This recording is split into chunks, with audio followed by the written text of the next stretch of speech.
Okay. But let's get back to seed starting. We've covered, different methods to starting. We've covered a little bit on the soil, um, quality of seed, quality of soil, moisture. We've covered a little bit on, using if you do seed sprouts, whether you're like alfalfa sprouts or whatever, using that water to use as your watering, or when you mix your soil, if you use that in your soil to get to that 70% moisture. And the easy way, guys, to test 70% moisture when you're mixing your own soil, as I keep saying, just put some in your hand, give it a squeeze, and when you have some moisture dribbling out, you're right around that 70% moisture. The backside, you've got your seeds, you've got your trays, you're trying to keep that 70% moisture so everything is at the right consistency, waiting for that seed to sprout.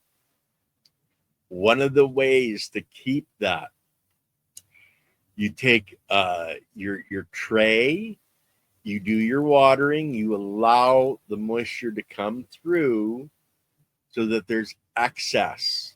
Then you give that a certain amount of time. I generally would never give it more than 45 minutes for the soil to suck up any of that excess moisture into the soil structure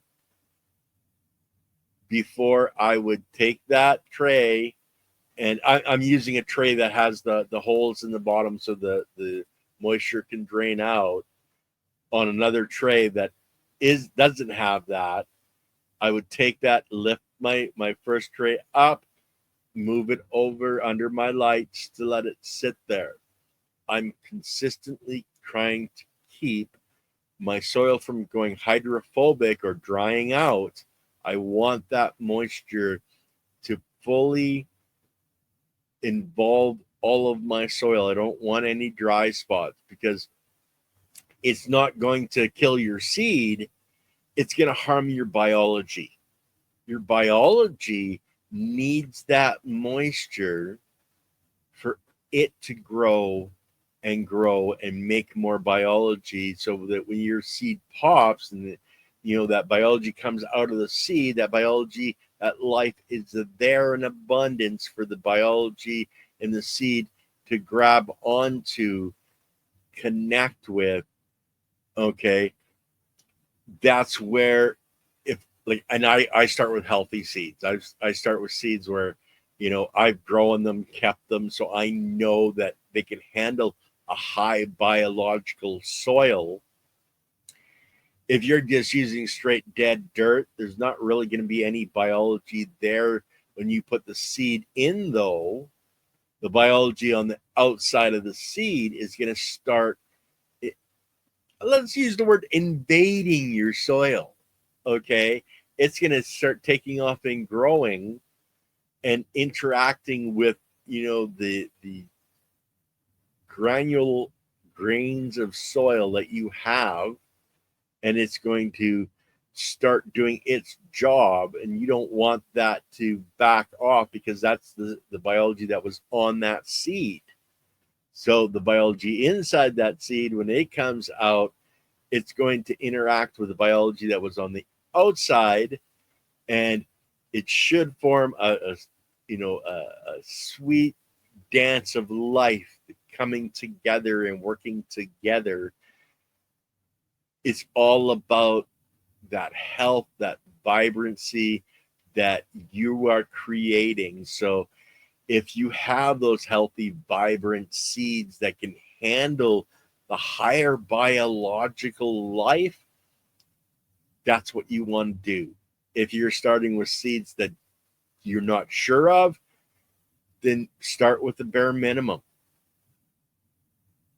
It's all in understanding the life that's there. And I don't grow plants, guys. I don't. The plants are just plants to me. I grow the biology, because I know that every cell that's developed in that plant is going to be created by the biology. So if I focus on growing biology and I let the biology build the plant, then I take a lot of the worry out of the situation. So, guys, it's all about the biology. Focus on once your plant has come up, that you're adding biology. Add that, liquid from your seed sprouts that you're eating, okay? Uh, or you're just putting out into your compost pile, because you can do that as well if you don't want to eat the seed sprouts.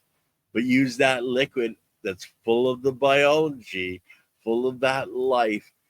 Put as much biology in there as you can, and don't worry about if it's the right biology or the wrong biology, because as long as the biology is there in that plant, in that soil structure, if it's biology that doesn't fit, the biology that there is going to go, hey, thanks for bringing supper. You brought KFC over or pizza over.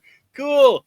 And if it's biology that doesn't exist there, that's needed in that soil structure, that's needed in that plant, it's going to go, oh, thanks. Yeah, man. We just went and everything's working perfectly.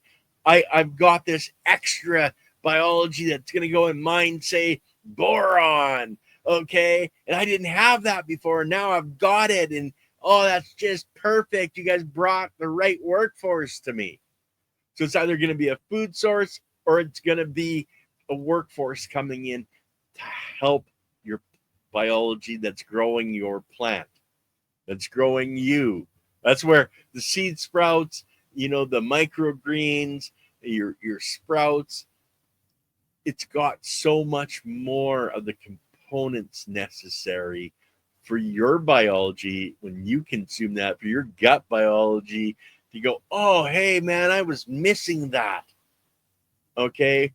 And that's both on the biological and on the component side, because that biology is existing in there that may not be there for an adult plant, is there in that cotyledon stage that you're consuming.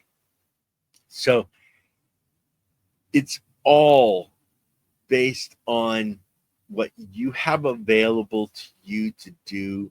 Now, these are just all recommendations, guys. You guys can play around. You guys can find even more ways to do things. It's all in your imagination. What can you come up with, to grow in, to make your own soil blocks? Like, I know I got into the soil blocks. I literally made my own little contraption, just a round tube. I was making round soil blocks, and in that tube, I willed down a piece of wood.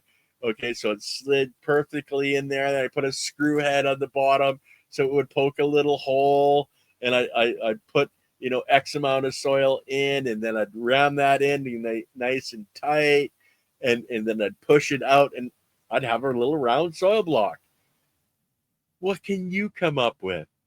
You don't have to buy a soil block maker. It makes it a lot easier, of course, because then you're not having to do the hands-on stuff. It's just, oh, I bought it, I've got it, good to go. But what can you create out of nothing? What can you look at in your environment that you have? Maybe a Pepsi can, okay, and you cut off a couple of pieces, the top and the bottom, and you put some popsicle sticks on the outside to give it more strength, because the Pepsi can is really thin metal. It's going to crush really easy. But what can you create? Okay, like Lily says, Ken's a tinkerer, very creative. I was a long haul truck driver for years, and in my mind, I would create stuff. I would, create things that would solve problems. Like Ice Road Trucker, if you've ever seen that on TV, understand that with the change in temperatures in the north, that the ice isn't as thick and it's having problems. So I actually design things in my mind to solve that problem, and I would design it in my mind, and they go, okay, well, if that happens, this happens, there would be a problem. So I'd have to literally strip it down in my brain and reconfigure things and make things work.